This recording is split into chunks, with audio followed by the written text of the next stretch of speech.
ઘણા લોકો શીખીને શરૂઆત કરવા માંગે છે, પણ મેં શરૂઆત કરીને બધું શીખ્યું છે. નમસ્તે, હું કોમલ બારભાઈ કહું તો આ વિડીયોના સફર પહેલાં ઇન્સ્ટાગ્રામ વાપરતા આવડતું નહોતું.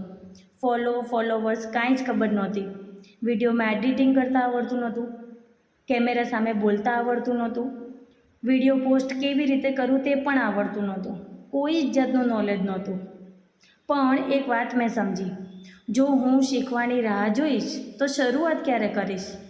જો હું શરૂઆત આજથી નહીં કરું તો આવનારી કાલ સારી આવશે? બિલકુલ નહીં.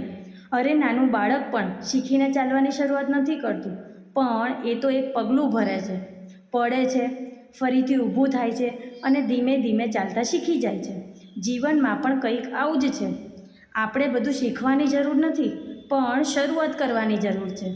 કારણ કે જો શરૂઆત કરીશું તો જ્ઞાન અને અનુભવ બંને રસ્તા પર મળી જશે. સાચું છે ને? તો આ ટૉપિક પર વિચાર ચોક્કસથી કરજો. જય જિનેન્દ્ર.